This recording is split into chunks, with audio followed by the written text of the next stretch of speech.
चलिए, स्वागत है आप लोग का टारगेट सोनू यूट्यूब फैमिली में। मैं सोनू तिवारी बिहार शिक्षक बहाली के लिए आधुनिक भारत का इतिहास अर्थात भारतीय राष्ट्रीय आंदोलन स्टार्ट करने जा रहा हूं, जो 1 से लेकर के 12 तक जितने भी परीक्षा होंगे, जितने का मतलब ये हुआ कि 1 से 5 तक के शिक्षक, 9, 10 के शिक्षक और 11, 12 के शिक्षक, उसमें समान रूप से महत्वपूर्ण है ये टॉपिक। अगर प्राइमरी में देखा जाए तो इससे कम से कम 20 क्वेश्चन आएंगे ही आएंगे। अगर 9, 10, 11, 12 में देखा जाए तो 10 क्वेश्चन आएंगे ही आएंगे। बहुत ही महत्वपूर्ण, मतलब बीपीएससी का सबसे फेवरेट। और एक जागरूक इंसान होने के नाते भारतीय राष्ट्रीय आंदोलन को समझना बेहद जरूरी है। तो इसी क्रम में स्टार्ट करते हैं आज हम लोग भारतीय राष्ट्रीय आंदोलन के क्रम में 1857 ईस्वी क्रांति। ठीक है, चलिए तो सबसे पहले ये जान लेते हैं। हम ये मान के पढ़ा रहे हैं कि आप लोग को 1857 क्रांति नहीं पता है। ठीक है, तो कभी भी अब थोड़ा सा ये देख लेते हैं कि ये जो क्रांति हुई थी 1857 में हुई थी। भारत के कुछ हिस्सों में जमींदार, राजा, पब्लिक, ये लोग उग्र हुए थे ईस्ट इंडिया कंपनी के खिलाफ। आंदोलन चली और फिर से दबा दी गई। हम इन लोग ये देखेंगे इसमें कि आंदोलन स्टार्ट क्यों हुआ था, आंदोलन खत्म क्यों हो गया, आंदोलन स्टार्ट क्यों हुआ था और आंदोलन खत्म क्यों हो गया, मतलब दबा क्यों दिया गया, क्या कारण था। तो सबसे पहले हम इसमें देखेंगे भूमिका, भूमिका। ठीक है, भूमिका के बाद देखेंगे राजनीतिक कारण, भूमिका के बाद देखेंगे वास्तविक कारण, वास्तविक कारण, मतलब ये 1857 ईस्वी क्रांति के वास्तविक कारण क्या थी। उसके बाद देखेंगे तत्कालिक कारण, तत्कालिक कारण। उसके बाद देखेंगे इसमें कमियां कहां रह गई, कमियां। ठीक है, और उसके बाद देखेंगे इसका परिणाम क्या हुआ। यह आंदोलन हुआ तो इसका परिणाम क्या हुआ। बात समझ में आ गया ना। देखिए, अगर इसको कहानी के रूप में बताया तो बहुत लंबा टॉपिक जाएगा, लेकिन हम लोगों को क्या करना है ना कि मतलब उतना ही जानना है जितना क्वेश्चन पूछा जाए। लेकिन केवल फैक्ट अगर जान लिया जाए तो भूल जाएंगे। तो उससे अच्छा क्या है कि थोड़ा थोड़ा कहानी, बेसिक कंसेप्ट समझ में आए। बच्चे आप लोग हैं नहीं, आप लोग शिक्षक हैं जो आगामी शिक्षक बनने वाले हैं, तो आप समझ जाओगे। तो सबसे पहले ये समझते हैं कि 1857 क्रांति जो है उसकी भूमिका क्या थी। तो भूमिका में हम लोग पढ़ लेंगे कि सर जब 1857 क्रांति हुई थी तो उस समय ब्रिटेन का प्रधानमंत्री कौन था, ये क्वेश्चन पूछा जाता है। तो आप याद रखिएगा, पीएम कहां का, ब्रिटेन का, वह कौन था, पामरस्टन, पामरस्टन।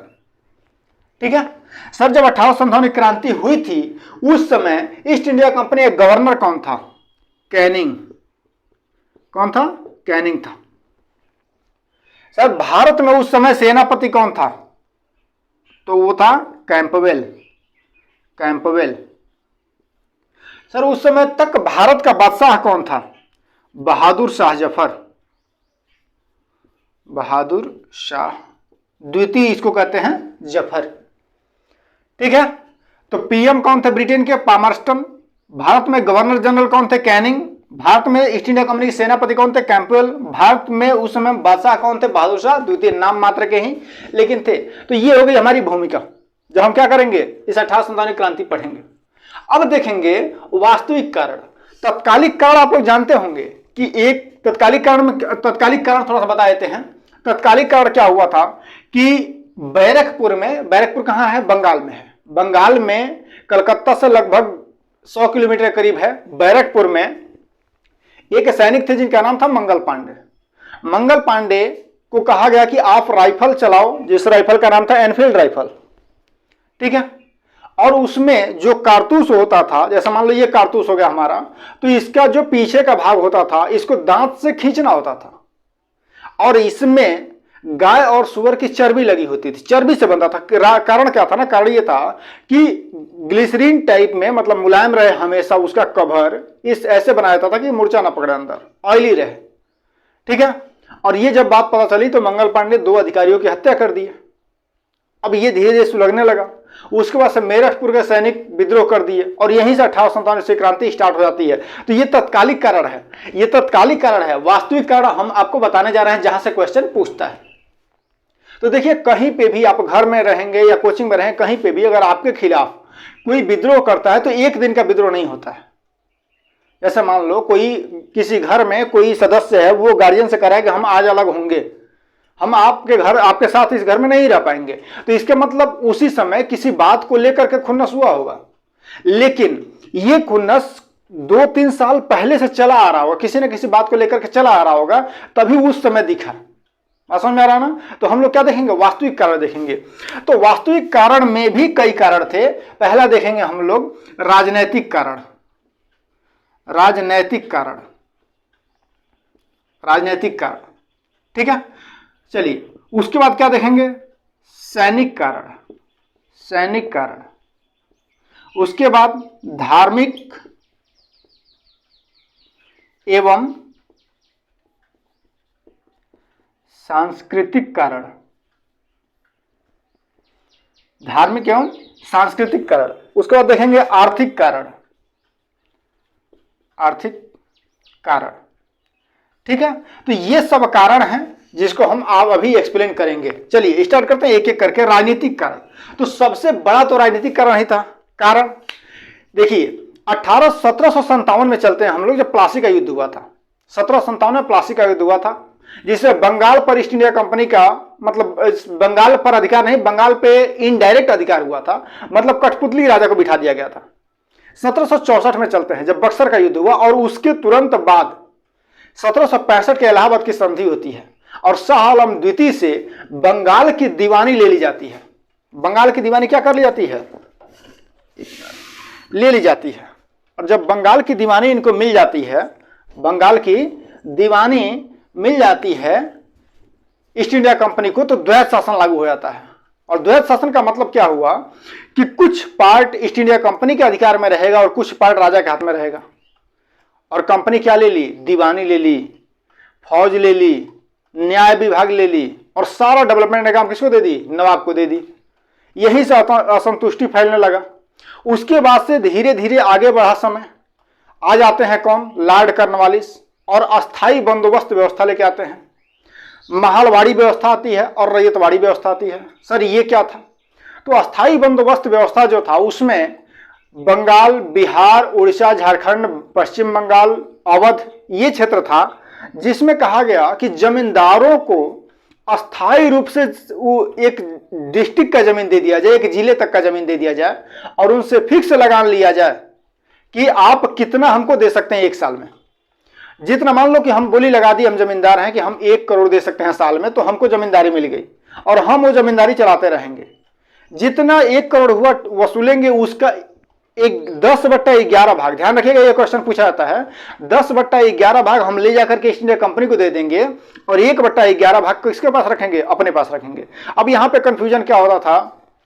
कई लोग कहते थे कि 90% ईस्ट इंडिया कंपनी को दिया जाता था, 10% रखा जाता था। नहीं, 10/11 भाग, 10/11 भाग कंपनी को और 1/11 भाग जमींदार को होता था। क्लियर है? इसमें जमींदार मालिक होता था जमीन का। महलवाड़ी में क्या हुआ?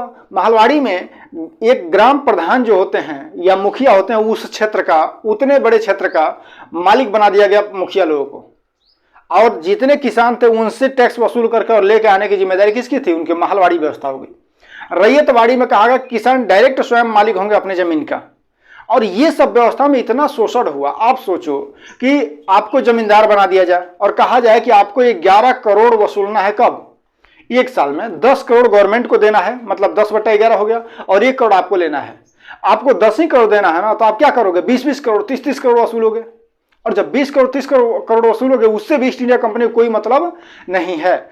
इसलिए कि आप दे रहे हो ना 10 करोड़, और आप जितना मन को उतना शोषण करो। अब मान लो कि आप ही के जमींदारी क्षेत्र में हम भी जमींदार हैं, हमको बस जमींदारी मिली नहीं है, तो हम क्या करेंगे? देख लें कि 20 करोड़ कमा रहे हो, अगली बार जब बोली लगेगी तो आप बोली लगाओगे 11 करोड़ की, हम लगाएंगे 15 करोड़ की, आप लगाओगे 16 करोड़ की, हम लगाएंगे 20 करोड़ की। फिर जमींदारी किसको मिल जाएगी? हमको मिल जाएगी। अब गवर्नमेंट को 18 करोड़ देना है, 2 करोड़ हमको रखना है। अब क्या करेंगे? अब 30 करोड़ वसूलेंगे। तो जनता का ही शोषण हो रहा है ना डायरेक्ट चारों तरफ से। और इस तरीके से लॉर्ड कॉर्नवालिस की लाई गई व्यवस्था के तहत पूरे देश में असंतुष्ट हो गए किसान। अब चलिए अगला स्टेप देखते हैं। अगला आ गया लॉर्ड वेलेजली, जिनकी थी सहायक संधि। ये नोट करते जाइएगा। अच्छा एक चीज और, जैसे हम आप लोगों को नोट्स भेजेंगे पीडीएफ में ना, तो हो सकता है कि हम ज्यादा इसमें बता दें, तो आप नोट कीजिए, उसके बाद से आपको नोट से हेल्प मिलेगा। ठीक है। लॉर्ड वेलेजली आते हैं 1798 में और रहते हैं 1805 तक। ये सहायक संधि लेकर आए। अब समझिए सहायक संधि क्या है। सहायक संधि का मतलब ये हुआ बिना युद्ध किए मतलब अलग अलग राज्य क्षेत्रों को अपने में समाहित कर लेना सहायक संधि का काम था। किस तरीके से? राजा लोगों को प्रपोजल दिया जाता था कि आप लोग इस संधि पे हस्ताक्षर कीजिए, इससे आपका क्या बेनिफिट है, हमारा क्या बेनिफिट है। तो वेलेजली कहता था कि आपका बेनिफिट क्या रहेगा, कभी भी कोई भी पड़ोसी राज्य या कोई भी क्षेत्र आपके ऊपर आक्रमण नहीं करेगा। कोई भी राजा अगर करता है तो वो ईस्ट इंडिया कंपनी पे आक्रमण माना जाएगा। जैसे नाटो देखते हो, नाटो में क्या है कि किसी भी सदस्य पे, नाटो के देश पे कोई आक्रमण करता है तो नाटो पे आक्रमण माना जाएगा। उसी तरीके से ईस्ट इंडिया कंपनी क्या बोली कि अगर आपके ऊपर कोई आक्रमण करता है तो वो ईस्ट इंडिया कंपनी के ऊपर आक्रमण माना जाएगा और ईस्ट इंडिया कंपनी आपके तरफ से लड़ेगी। और चूंकि उस समय ईस्ट इंडिया कंपनी सबसे पावरफुल हो गई थी, तो ईस्ट इंडिया कंपनी जब आपके तरफ से लड़ेगी तो आपके ऊपर कोई अधिकार नहीं करेगा। राजा लोग इसके खुद खुश हो गए, वही बढ़िया बात है। लेकिन इस पे करना क्या होगा? करना ये होगा, अब समझिए, राजा के दरबार में राजा के पास हमेशा एक ईस्ट इंडिया कंपनी का राजनीतिक अधिकारी रहेगा। मतलब जैसे राजदूत हम लोग रखते हैं, जो भी निर्णय राजा लेंगे उसमें उसका योगदान रहेगा। दूसरा, ईस्ट इंडिया कंपनी से बिना पूछे न वो राजा न तो किसी दूसरे राज्य से समझौता कर सकते हैं, न तो युद्ध कर सकते हैं। तीसरा, किसी भी यूरोपीय गैर मतलब ईस्ट इंडिया कंपनी वाले, मतलब बिना ब्रिटेन वाले, जैसे फ्रांस, पुर्तगाली, डच, किसी भी अधिकारी को आप अपने यहां नौकरी नहीं देंगे, किसी व्यक्ति को नहीं रखेंगे। तो ये कह दिया किसमें? ईस्ट इंडिया कंपनी के द्वारा जो समझौता सहायक संधि लाया गया। अब इस पे हस्ताक्षर कर दिए। दूसरा क्या कहा गया? और कहा गया कि हमारी एक सेना की टुकड़ी, आपको सेना रखने की जरूरत नहीं है। देखिए कैसे फंसाया जा रहा है, आपको सेना रखने की जरूरत नहीं है, हमारी एक सेना की टुकड़ी आपके दरबार में रहेगी और आपके लिए युद्ध करेगी। अब आप बताओ, अगर सेना की टुकड़ी इनकी रहेगी, मान लो 10,000 फौज है, आपकी सेना है नहीं, तो जो सेना तैयार है दूसरे राजा से युद्ध करने के लिए, अगर आप भी इधर उधर करेंगे तो आपके ऊपर भी कब्जा कर लेगा ना। और कहा जाता है कि इस वेलेजली के सहायक संधि को की दूरदर्शिता तो नहीं समझ पाए और धीरे धीरे करके राजा लोग इस पर हस्ताक्षर करना स्टार्ट कर दिए। सतारा हुआ, मैसूर हुआ, हैदराबाद के निजाम, क्वेश्चन पूछा जाता है कौन सबसे पहले सहायक संधि पर हस्ताक्षर किया, तो हैदराबाद के निजाम किए थे। मैसूर टीपू सुल्तान वो तो हार गए तो उनको करना पड़ा। ठीक है, तो ये लोग क्या कर लिए, सहायक संधि पर हस्ताक्षर कर लिए। अब इसमें भी जनता का शोषण हो रहा है, एक कारण ये हो गया। अब आगे बढ़ते हैं। दूसरा सबसे महत्वपूर्ण कारण जो था वह था लॉर्ड डलहौजी की हड़प नीति। नोट करते जाइएगा सब, लॉर्ड डलहौजी की हड़प नीति। ये क्या थे सर? लॉर्ड डलहौजी जो आया था वह 1848 में आया था और 1856 तक रहा, मतलब 57वीं क्रांति के जस्ट पहले तक रहा था। 56 में वो गया है। ठीक है, तो 48 से 56 तक 8 सालों में जितना भारत का बचा हुआ क्षेत्र था जो सहायक संधि के द्वारा कब्जे में नहीं हुआ था, उसको अपने अधिकार क्षेत्र में लेने की कोशिश किया। तो एक रूल लाया जिसका नाम है डॉक्ट्रिन ऑफ लैप्स, हड़प नीति, उसी को कहते हैं हड़प नीति। वह क्या था तो उसको समझिए। उसने उस समय नियम लगा दिया कि जितने भी राजा स्वतंत्र हैं या सहायक संधि पर हस्ताक्षर किए हुए हैं, वह राजा के पास अगर कोई पुत्र नहीं है तो दत्तक पुत्र एक्सेप्ट नहीं किया जाएगा। दत्तक पुत्र का मतलब क्या होता था, जैसे किसी राजा के पास अगर कोई लड़का नहीं है तो वह किसी भी अपने परिवार से या किसी को भी गोद ले लेता था और वह अगला राजा बनता था, इसको कहते थे दत्तक पुत्र। तो दत्तक पुत्र एक्सेप्ट नहीं किया जाएगा। ये कौन लगा दिया? लॉर्ड डलहौजी, हड़प नीति के तहत। दूसरा क्या कहा? दूसरा ये कहा कि वैसे राज्य जितने हैं जिनका प्रशासन अच्छे से नहीं चल रहा हो, जिनके पास राजा अच्छे नहीं हो, उनका भी क्षेत्र, मतलब जनता असंतुष्ट हो, उनका भी क्षेत्र हम क्या कर लेंगे, अपने में मिला लेंगे। उसके बाद क्या लाएगा हड़प नीति के तहत? बहादुर शाह जफर, जो यहां लिखे हैं उस समय नवाब थे, बहादुर शाह जफर, बहादुर शाह द्वितीय। अब इनके बाद कोई अगला नवाब नहीं बनेगा। नाम मात्र के ही थे ना, लेकिन अब इनके बाद कोई अगला नवाब नहीं बनेगा। दूसरा क्या कहा गया, सिक्कों पे मुगलों का चिन्ह लगाया था, सिक्कों पे मुगलों का चिन्ह लगाया था, तब वो अब नहीं होगा, महारानी एलिजाबेथ का होगा।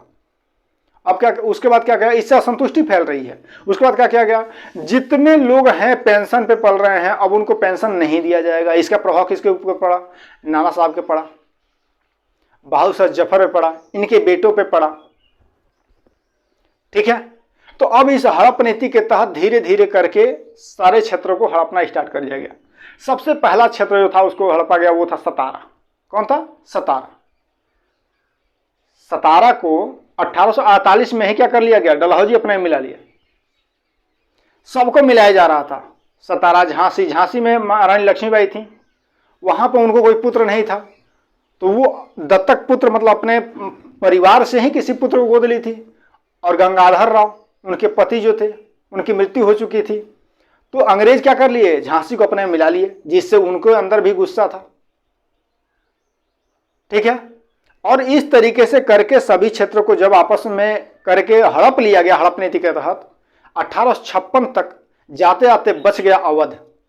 और अवध 1857 के बाद से, मतलब 1865 के बाद से ही, इलाहाबाद की संधि के बाद हमेशा से अंग्रेजों का पक्षधर रहा था। तो उसको कैसे हम हड़प लें। और उसके पास दत्तक पुत्र की बात हटाइए, उसके पास पुत्र भी था, तब क्या किया जाए, तो कहा गया कि यहां पे शासन अच्छा नहीं चल रहा है, कुशासन का आरोप लगा दिया गया। और यह सरासर झूठ था, इसलिए कि वहां पे शासक थे वाजिद अली शाह और उनकी पत्नी थी बेगम हजरत महल, वो अच्छे से प्रशासन चला रहे थे। लेकिन कुशासन का आरोप लगा करके 1856 में अवध को भी ईस्ट इंडिया कंपनी मिला लिया गया। और इस तरीके से पूरे भारत में एक तरीके से कह दिया जाए तो ईस्ट इंडिया कंपनी का साम्राज्य फैल गया। अब इससे असंतुष्ट हो गए सब के सब। और 1857 की क्रांति में सबसे बड़ा योगदान इन्हीं राजनीतिक कारणों का था। ठीक है, चलिए आगे देखते हैं। तो ये हो गया हमारा राजनीतिक कारण। इससे बहुत क्वेश्चन बनेंगे, जितना बोले हैं उसको नोट करते जाइएगा। अब आइए देखते हैं सैनिक कारण में क्या था। देखिए, सैनिक कारण में ये था कि उस समय लगभग 3.5 लाख सैनिक थे, जिसमें से 80-90 हजार छोड़ दिया जाए तो बाकी भारतीय थे, बाकी भारतीय थे। फिर भी भेदभाव जबरदस्त तरीके से किया जाता था। अगर कोई हार्ड वर्क है तो वहां किसको, भारतीयों को लगा दो। बर्मा में लड़ने जाना है, भारतीयों को भेज दो। पेमेंट की जब बात आती थी तो ये लोग कहते थे कि एक यूरोपीय के बराबर 10 भारतीय हैं। मतलब ये कि जितना पेमेंट अगर एक यूरोपीय को 1 लाख मिल रहा है तो 10,000 भारतीयों को मिलेगा। और कहा जाता है कि कितना ही योग्य कोई सिपाही हो, चाहे वो हैदर अली जैसा ही क्यों ना हो। इतिहास में हैदर अली बहुत ही कुशल सिपाही था, कुशल प्रशासक था। हैदर अली जितना भी अगर आप कुशल हैं, फिर भी आपको दरोगा से ऊपर का रैंक नहीं मिलेगा। तो इससे क्या था, सैनिकों में असंतुष्टि थी। ये भूल रहे थे लोग कि सैनिक वर्दी के भेष में किसान ही तो है। आज भी आर्मी में जो लोग जाते हैं सिपाही के तौर पे, लगभग 90% से ज्यादा लोग कौन होते हैं, किसानों के बेटे हैं। तो किसान का जो बेटा है वो किसान ही तो है, बस वर्दी पहन लिया है। क्लियर है, तो ये सैनिक कारण हो गया। आगे देखिए, धार्मिक एवं सांस्कृतिक कारण। धार्मिक और सांस्कृतिक कारण क्या था, इसको समझिए। जैसे ये हमारा प्यारा भारत हो गया, तो यहाँ पे बर्मा है, यहाँ बर्मा है, यहाँ पश्चिम बंगाल वाले क्षेत्र से, यहाँ पे गंगा सागर से और ये बंगाल की खाड़ी में उतार देते थे लोग, और बंगाल की खाड़ी में पार करा के बर्मा लेके चले गए सब। 1824 के क्रम में जब बर्मा से युद्ध कर रहे थे लोग, तो सैनिकों को यहाँ से बर्मा लेके चले गए। और यह जो बर्मा लेके जा रहे थे उसमें इस समुद्र को पार कर लिया गया। और जानते हो, धर्म में, सनातन धर्म में मान्यता थी, सनातन धर्म में मान्यता थी कि आज भी मान्यता है, जैसे बैतरनी पार गए तो बैतरनी, बाछी को पकड़ के, पूंछ पकड़ के लोग पानी को पार करते हैं, बैतरनी पार करना। मतलब ये कि जब आप मरेंगे तो आप समुद्र पार करेंगे। उस समय क्या मान्यता थी, मरेंगे तब समुद्र पार करेंगे, जीते जी आप समुद्र नहीं पार कर सकते हैं। और जीते जी जब समुद्र नहीं पार कर सकते हैं और सैनिकों को जबरदस्ती पार कराया गया, तो इनके घर वालों के साथ जो इनके समाज के लोग थे वो प्रताड़ना किए। कहने का मतलब है कि इनको अपने समाज से बहिष्कृत कर दिए कि तुम्हारा बेटा तो इतना नालायक निकला कि जीते जी समुद्र को पार कर गया, मरने के बाद पार किया जाता है, और ये बहुत महापाप किया है, तुम अछूत हो गए, तुम समाज से बाहर हो जाओ। अब घर के लोगों पे अगर ऐसा बीतेगा तो सैनिक को क्या बीतेगा। तो सैनिक असंतुष्ट थे सब। तो ये धार्मिक कारण था। दूसरा क्या, दूसरा ये था, जैसे कोई ब्राह्मण है तो तिलक लगा रहा है, शिखा रखा हुआ है, ठीक है, ये माला वगैरह पहन रहे हैं लोग, तो ये जो जितनी चीजें थी सब पे बैन लगा दिया गया कि नहीं आप ऐसा नहीं करेंगे। जो लोग मुसलमान हैं वो दाढ़ी रख रहे थे, दाढ़ी नहीं रखना है। तो इन सब चीजों पे जब बैन लगा गया तो ये भी धार्मिककरण में आ गया। चलिए इसको नोट कीजिए, ठीक है। चलिए, तो ये सैनिक कारण हो गया, मतलब सॉरी धार्मिक और सांस्कृतिक कारण हो गया। नस्ली भेदभाव किया जाता था, सैनिकों के साथ नस्ली भेदभाव किया जाता था। अब देखते हैं हम लोग कि आर्थिक कारण। देखिए कहीं पे भी सबसे बड़ा कारण जो होता है आर्थिक कारण होता है। अगर आपकी आर्थिक स्थिति सही है तो आप धर्म की बात भी करेंगे, आप देश की बात भी करेंगे, लेकिन अगर पेट जला रहेगा तो न तो धर्म दिखेगा न तो देश दिखेगा। अभी पाकिस्तान का हाल देख लीजिए क्या है। पाकिस्तान में पब्लिक ही जो पब्लिक कह रही थी कि भारत इतना दुश्मन कोई नहीं है, उसमें जब सर्वे हो रहा है तो पब्लिक कह रही है कि अगर भगवान के बाद मतलब अल्लाह के बाद कोई बचा सकता है तो कौन है? भारत है, हम लोग को बचा सकता है। और हम लोग ये गलती कर रहे हैं कि भारत का ही प्रोडक्ट सऊदी अरबिया के थ्रू खरीद रहे हैं और 3 गुना 4 गुना महंगा खरीद रहे हैं। तो आर्थिक स्थिति ना मजबूर करती है तो सारा धर्म और सारा देश निकल जाता है। तो सबसे पहले किसी को अगर खत्म करना है तो कौन सा कंडीशन लाना चाहिए? उनकी आर्थिक स्थिति खत्म कर दो तो 100 साल तक वो पंगु हो जाएंगे। अगर उनकी सांस्कृतिक स्थिति खत्म कर दोगे तो 1000 साल तक खत्म हो जाएंगे। और अगर उनका पैसा छीन लेते हो, ये सब कर दो, 10 साल भी नहीं मतलब खराब होंगे, बैकअप कर जाएंगे। तो अब देखते हैं हम लोग कि आर्थिक स्थिति भारत की कैसे बिगड़ी। देखिए भारत में वो दौर था जब आप देखेंगे 1853 ईस्वी में लॉर्ड डलहौजी ही रेलवे ट्रैक बिछवाया और ट्रेनें दौड़ रही थी। उद्योगों का दौर था, बड़े बड़े उद्योग लग रहे थे और जितने गांव में हस्तशिल्प उद्योग थे, जैसे सूत काटना, मटका बनाना कुम्हार लोगों का, ये जितने हस्तशिल्प उद्योग थे सब क्या हो रहे थे? खत्म हो रहे थे। अब जब खत्म होंगे, ध्यान समझिए मेरी बात, जैसे गांव में कोई सूत काट रहा है, गांव में कोई कुम्हार है जो बर्तन बना रहा है, अपनी मर्जी से बनाएगा, अपनी मर्जी से बेचेगा। लेकिन जब उसकी डिमांड खत्म होगी और घर में भूखे लोग मरने लगेंगे तो घर का सदस्य भागेगा शहर की तरफ। शहर में जा रहा है तो वहां बड़े बड़े प्लांट लगे हुए हैं, किसके? अंग्रेजों के। अंग्रेज अब अपनी मर्जी से, जैसे देखो 100 हमारे पास डिमांड है और 500 लोग खड़े हैं कि सर हमको जॉब दीजिए, हमको जॉब दीजिए, हमको जॉब दीजिए, तो अपनी मर्जी से वो जॉब देगा आपको। कहेगा कि 500 रुपये मजदूरी होनी चाहिए थी लेकिन हम 100 रुपये में देंगे, तभी भी लोग करेंगे। क्यों? भूखमरी है ना। और आर्थिक स्थिति इतनी पंगु कर दिया कि गांव देहात से लोग पलायन कर गए शहर में। और शहर में जब चले गए ज्यादा से ज्यादा लोग तो अपने उद्योगों में जो इंडस्ट्री लगी हुई थी, इंडस्ट्रियल एरिया था, उसमें बहुत सस्ते दरों पर मजदूरों को रखा जाता था। अरे एक दिन की छुट्टी नहीं मिलती थी भाई, आज संडे को छुट्टी मिलती है ना, उस समय एक दिन की छुट्टी भी नहीं मिलती थी। तो आर्थिक कारण सबसे बड़ा कारण था। अब इसमें और आग में घी का काम कर दिया जब आपको समझा देंगे हम कि किस तरीके से भारत का पैसा ब्रिटेन जा रहा था। समझिए इसको, ये ब्रिटेन हो गया, ये भारत हो गया, ये ब्रिटेन हो गया। इंडस्ट्री लाके लगा दिया गया, किसके द्वारा? ब्रिटेन के द्वारा। समझिए इस बात को, इंडस्ट्री लगा दिया गया। अब इंडस्ट्री जितना लगाया गया वो कहाँ का पैसा? भारत का पैसा। लोहा कहाँ का? भारत का। सब कुछ भारत का। इसमें काम करने वाले वर्कर कहाँ के? भारत के। रॉ मटेरियल कहाँ का? भारत का, कपास वगैरह, ठीक है। कपड़ा बना करके और क्या किया गया? बेच दिया गया अमेरिका में, बेच दिया गया ब्रिटेन में, और बहुत ही महंगे रेट पे। और यहां पे जितना कुछ लग रहा है, फ्री का लोहा निकल गया, फ्री के मजदूर मिल गया, फ्री के कपास मिल गया, फ्री का नील मिल गया। और यही तो कारण था ना कि किसान विद्रोह कर रहे थे। तो आर्थिक स्थिति हमारी धीरे धीरे इतनी दयनीय हो गई कि हम मतलब सोने की चिड़िया से दरिद्र बन गए। ये भी कहीं ना कहीं कारण था 1857 ईस्वी की क्रांति का, ठीक है। तो ये सारे मतलब कारण हो गए। अब हम लोग चलते हैं कि तत्कालिक कारणों को एक बार देख लेते हैं। तत्कालिक कारण का को देखिए, तत्कालिक कारण में ये है कि अगर हम भारत का मैप बनाएं तो यहां पे देखिए,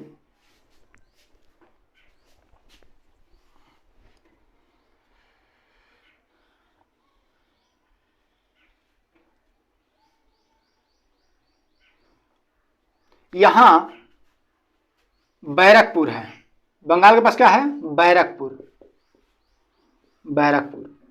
इस बैरकपुर की छावनी में 34वीं रेजिमेंट, यहां से क्वेश्चन पूछा गया है किस रेजिमेंट के सिपाही थे मंगल पांडे? तो किसके के थे? 34वीं रेजिमेंट के सिपाही थे जिनका नाम था मंगल पांडे,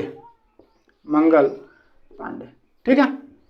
अब हुआ क्या कि उस समय धार्मिक स्थिति और जातिगत स्थिति में भेदभाव ज्यादा था, और चूंकि मंगल पांडे ब्राह्मण थे और ये लोग छुआछूत की भावना से पूरी तरीके से भरे हुए थे। कहा जाता है कि ये लोग दूसरे मतलब जो निम्न कास्ट के लोग थे उनके साथ बैठते नहीं थे। इसी दौरान किसी अछूत से इनका भेंट हुआ, अछूत का मतलब निम्न कास्ट के लोग से, तो ये उसको बोलने लगे कि क्या कर रहे हो, इधर आ गए तुम, ये कर रहे हो। तो वो कह रहा है कि इतना ही बढ़िया हो और गाय का मांस खा रहे हो और हमको बता रहे हो कि हम अछूत हैं। मंगल पांडे गुस्सा हो गए। तो बाकी जब साथी थे वो कहे चलो दिखाते हैं, और लेके चले गए सब वहां जहां बनता था कारतूस। गाय और सुअर की चर्बी मिलाई जाती थी, इसलिए मिलाई जाती थी कि वो मतलब मुलायम रहे। अब देखिए कई बुकों में ऐसा लिखा हुआ है कि यह भ्रम फैला दिया गया, यह अफवाह उड़ाया गया, अफवाह नहीं था, ठीक है ना। चूंकि उस समय इतिहास लिखने वाले लोग अंग्रेज थे, अंग्रेजों के पक्षधर थे, इसलिए अफवाह की बात आती है। कहा जाता है कि दक्षिण अफ्रीका में एक कहावत है कि जब तक शेर को इतिहास लिखने नहीं आएगा, शिकारी अपने फेवर में इतिहास लिखता रहेगा। हमेशा इतिहास लिखा था कि शिकारी गया, बंदूक उठाया, शेर उधर से आया, दहाड़ा शेर को मारा, शेर मर गया। लेकिन इसलिए मार दिया गया कि इतिहास लिखने वाला कौन है, शिकारी है। ये इतिहास में कभी नहीं लिखा गया कि शिकारी गया मारने और शेर एक बार पीछे पलट के देखा तो इनका सब कुछ निकल गया। ये कहीं नहीं लिखा था, इसलिए शिकारी नहीं लिखेगा। तो इतिहास लिखने वाले अंग्रेज थे, इसलिए लिखा गया कि अफवाह था, नहीं तो ये बात सही थी। और जैसे ही मंगल पांडे को पता चला, 29 मार्च का दिन था। कौन सा दिन? 29 मार्च 1857। ये वही राइफल उठाए जिसका नाम था एनफील्ड राइफल, और 2 अधिकारियों को उड़ा दिए। अब देखिए क्वेश्चन आपको हम ऑब्जेक्टिव करा रहे हैं, जो सीरीज उसमें बताए भी हैं कि एनफील्ड राइफल कब शामिल किया गया। तो देखिए दिसंबर 1856 में एनफील्ड राइफल लाया गया, जो मॉडर्न राइफल था। उसके पहले जो यूज किया था उसका नाम था ब्राउन बैस। क्या नाम था? ब्राउन बैस। नोट कर लीजिएगा सब कुछ। ब्राउन बैस यूज किया था। ब्राउन बैस के जगह पे लाया गया 1856 में दिसंबर में एनफील्ड राइफल, और 29 मार्च 1857 को उसी एनफील्ड राइफल से 2 अधिकारियों को मार देते हैं। और जब मार दिया गया तो इनको तुरंत 8 अप्रैल को क्या कर दी गई? फांसी दे दी गई। चलो भाई फांसी दे दी आपने, अब आगे बढ़िए। आगे बढ़ते हैं जब सारा देश में शांति है, बैरकपुर में सब शांत। उसके बाद आता है समय 26 मार्च का। ये है दिल्ली, ये है मेरठ, ये दिल्ली है और ये मेरठ है। मेरठ की छावनी में अचानक 26 मार्च को कुछ सिपाही कहते हैं कि हम भी एनफील्ड राइफल नहीं चलाएंगे। अब नहीं चलाएंगे जब कह दिए तो फिर से हंगामा हुआ, क्यों नहीं चलाओगे?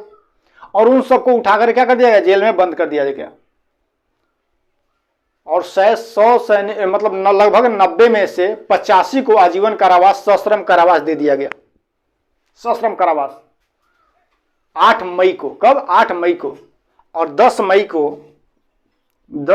को रात में उसी छावनी से कुछ और सैनिक निकले और बैरक पे अटैक कर दिए, बंदी सैनिकों को छुड़ा लिए, और छुड़ाने के बाद सभी सैनिक वहां से चल दिए मेरठ से दिल्ली। और 12 मई को सुबह 6 बजे पहुंच गए दिल्ली में। और जाते ही, क्या दिल्ली वालों को पता होगा कि आ रहे हैं सब? नहीं, जाते ही जितने सिपाही थे सबको मारना स्टार्ट, और मार करके खत्म। और चले गए दौड़ते हुए कहां पे? लाल किला में। लाल किला में कौन बैठा था? बादशाह जफर। और बोले कि उठ जाओ उठ जाओ उठ जाओ, राजा बन जाओ। बादशाह को जफर का कह रहे हम नहीं बनेंगे, अभी तो मंगल पांडे बोला था उसको फांसी दे दी गई। वो ये सब बोले कि नहीं नहीं उठ जाओ तुम। इन सब का मेरठ से जो सैनिक जाए तो उनका नेता कौन था? उसका नाम था बख्त खां। क्या नाम था?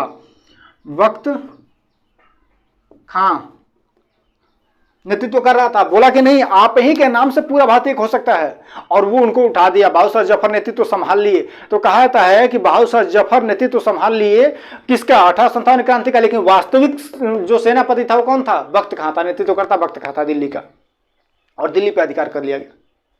जैसे दिल्ली पे अधिकार हुआ, बाकी हर जगह पे लोग मतलब सोचने लगे हमको भी अधिकार करना चाहिए। झांसी में झांसी की रानी उठ खड़ी हुई, कानपुर में नाना साहब, तत्या टोपे उठ खड़े हुए, अवध में बेगम हजरत महल उठ खड़ी हुई, बिहार में पटना में, ये बिहार में जगदीशपुर में बाबूवीर कुंवर सिंह खड़े हो गए, ठीक है। और इस तरीके से चारों तरफ धीरे धीरे आग ये फैल गई। धीरे धीरे अब अचानक एक साथ हर जगह विद्रोह हो जाएगा तो हर जगह तो सैनिक पहुंच नहीं पाएंगे, हर जगह पे अंग्रेज हार गए।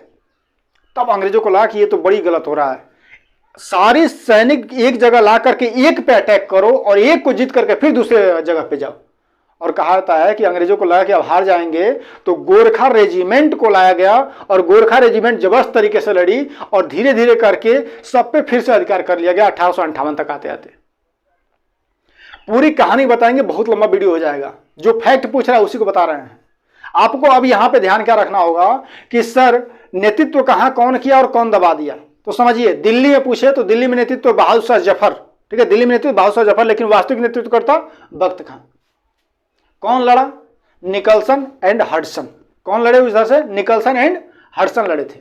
अब आते हैं और आगे, कानपुर, बरेली, लखनऊ। लखनऊ में बेगम हजरत महल नेतृत्व कर रही थी, कानपुर में नाना साहब और बरेली में खान बहादुर। और इन तीनों लोगों को दबाया कौन? जो सेनापति था कैंपवेल। तीनों लोगों को कैंपवेल दबाया। सर तत्या टोपे कौन दबाया? तत्या टोपे लास्ट तक जीवित रहे और पराजित रहे, लेकिन उनके मित्र थे मान सिंह, उन्होंने धोखा कर दिया और ग्वालियर राजघराने में कैद करवा दिया गया और उनको फांसी दे दी गई धोखे से। अब आते हैं बिहार में। सर जो जगदीशपुर के जमींदार थे बाबू वीर कुंवर सिंह, उनकी मृत्यु कैसे हुई? तो देखिए, बाबू वीर कुंवर सिंह बिहार में तो पताका लहराए हैं, बिहार से चले गए नाना साहब को हेल्प करने के लिए। कहा था कि जब जा रहे तो मध्य प्रदेश के रीवा के राजा रोक दिए कि हमारे क्षेत्र से नहीं जाना है, लेकिन जनता इनके साथ थी। जनता बोली कि आइए, और ये गए और राजा भाग गए। फिर रीवा को जीतते हुए आगे बढ़े, नाना साहब के हेल्प की। हालांकि मतलब नाना साहब जीत गए थे और जब दोबारा युद्ध हुआ तो नाना साहब को जिता नहीं पाई। वहां से रिटर्न आए और रिटर्न आने के क्रम में जो पटना में नदी पार कर रहे थे तो फिर अंग्रेजों से इनका युद्ध हुआ और उस युद्ध में इनके ये बाएं हाथ में गोली लग गई। कहा जाता है कि उस हाथ को काट करके गंगा जी में बहा दिए। 24 अप्रैल को गोली लगी थी, 24 अप्रैल 1858 को, और 2 दिन बाद जहर फैलने का 26 अप्रैल 1858 को जगदीशपुर के अपने कोठी में स्वतंत्र अवस्था में इनकी मृत्यु होती है। एकमात्र शासक जिनकी मृत्यु हुई जब स्वतंत्र थे, अंग्रेज अधिकार नहीं कर पाए थे, और इनकी 26 अप्रैल को मृत्यु होती है। 26 अप्रैल के बाद इनके भाई अमर सिंह नेतृत्व संभाल लेते हैं, लेकिन अमर सिंह को गिरफ्तार करके गोरखपुर जेल में डाल दिया गया और जहां उनकी मृत्यु हो गई। ठीक है, तो आप लोगों को यही सब देखना है, कहां पे नेतृत्व कौन किया और कौन दबा दिया। झांसी की रानी को देखा जाए तो वहां पे रानी लक्ष्मीबाई नेतृत्व कर रही थी, और जो दबाया इस ये विद्रोह को वो कौन था? ह्यूरोज था, सर ह्यूरोज थे। ठीक है, तो इसको थोड़ा सा नोट कर लीजिए। ठीक है, तो झांसी में ह्यूरोज दबाया, लखनऊ, कानपुर, बरेली में कैंपवेल दबाया, दिल्ली में कौन दबाया? निकलसन एंड हडसन दबाए, और बिहार में आए थे तो पटना में पीर अली थे। पटना में पुस्तकालय चलाते थे पीर अली, वो पटना में नेतृत्व किए थे। और जगदीशपुर में बाबू वीर कुंवर सिंह। तो इन दोनों लोगों को कौन दबाया था? विलियम टेलर दबाया था। यहां से क्वेश्चन पूछा जाता है। क्लियर है, कहां पे कौन नेतृत्व किया और कौन दबा दिया, इसको देख लिया हम। अब बात आती है कि सर ये असफल क्यों हो गया? असफलता, कमियां कहां रह गई? असफलता का कारण क्या था? तो असफलता का सबसे बड़ा कारण जो था वो ये था, देखिए बीपीएससी ऑप्शन में देती है उपर्युक्त में से कोई नहीं या एक से अधिक। यहां पे ऐसे ही क्वेश्चन आपका बनेगा जब इसको देखेंगे आप। कमियां ये थी कि पढ़े लिखे लोग तटस्थ हो गए। उन लोगों को लगा कि ये मूर्खों की टोली लड़ रही है। उसका कारण भी था, कारण ये था कि जो आम जनता लड़ रही थी उसमें अधिकतर लोग सती प्रथा को लेकर लड़ रहे थे, ठगी प्रथा को, मानव बलि प्रथा को, विधवा पुनर्विवाह को। तो जो बुद्धिजीवी वर्ग था वो तटस्थ हो गया। उन लोगों को लगा कि ये लोग सही नहीं कर रहे हैं, पहला कारण। दूसरा, पूरे भारतवर्ष में अगर उत्तर भारत को छोड़ दिया जाए तो ना तो पूर्वी भारत, ना तो पश्चिमी भारत, ना तो दक्षिणी भारत इसमें शामिल हुआ, अर्थात एक छोटे से हिस्से के लोग ही इसमें शामिल हो पाए। यह असफलता का कारण था। तीसरा असफलता कारण देखा जाए तो इसमें नेतृत्वकर्ता कौन था ये डिसाइड नहीं हो पाया। सब लोग अपने अपने लिए लड़ रहे थे।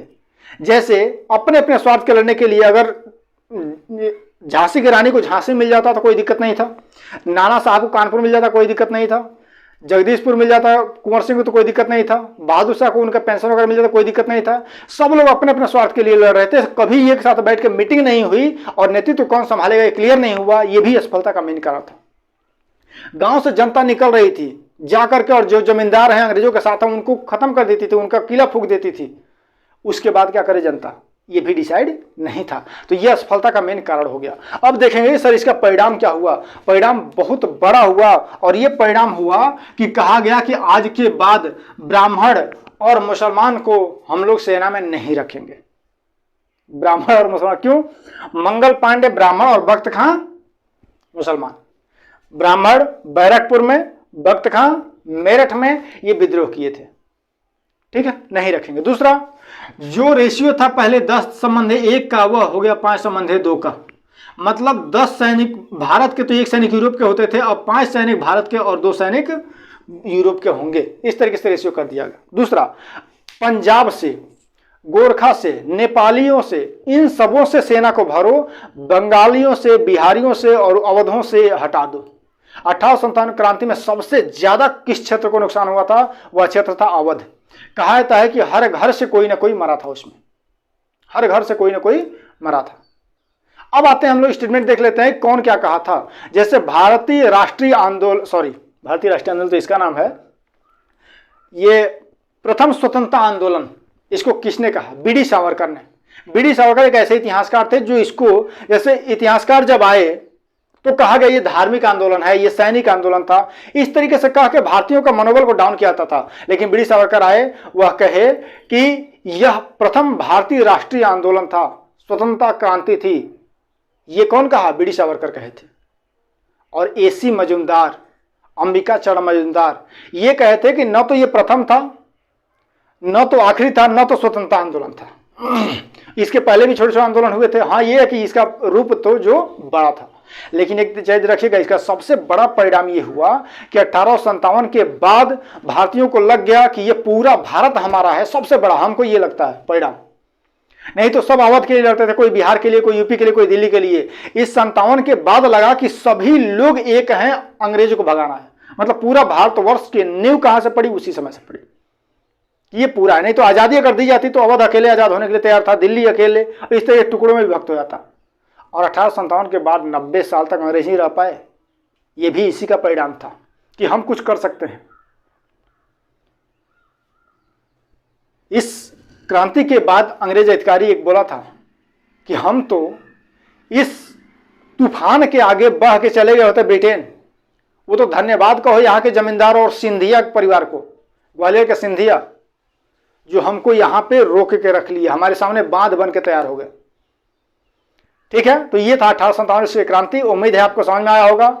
पीडीएफ नोट्स में शाम तक चला जाएगा, मतलब पीडीएफ चला जाएगा सबसे, ये उसमें जो डिस्क्रिप्शन लिखा जाएगा उसी में चला जाएगा, शाम तक जाएगा। देखते हैं कब तक। ठीक है, तब तक आप लोग लिख के नोट्स तैयार कर लीजिए। पीडीएफ में बहुत सारी चीज़ें ऐसी होंगी जो नोट्स में नहीं होगा, हम एक्स्ट्रा बताए हैं, तो आप उसको नोट कर लीजिएगा साथ में। चलिए मिलते हैं अगले वीडियो में। उम्मीद है कैसा वीडियो लगा आप लोग कमेंट बॉक्स में जरूर बताइएगा। कुछ संशोधन करना होगा कि सर थोड़ा शॉर्ट में आइए, कुछ और बताना होगा सर एक्सप्लेन कीजिए, सब कर सकते हैं। टाइम को देखते हुए थोड़ा सा हम अपनी बातों को कम करके बता रहे हैं, तो आप कमेंट बॉक्स में जरूर बताइएगा। आपका कमेंट हमको ऊर्जा देता है कि हम आपको और अच्छे से पढ़ा पाएं। चलिए मिलेंगे अगले वीडियो में। जय हिंद, जय भारत।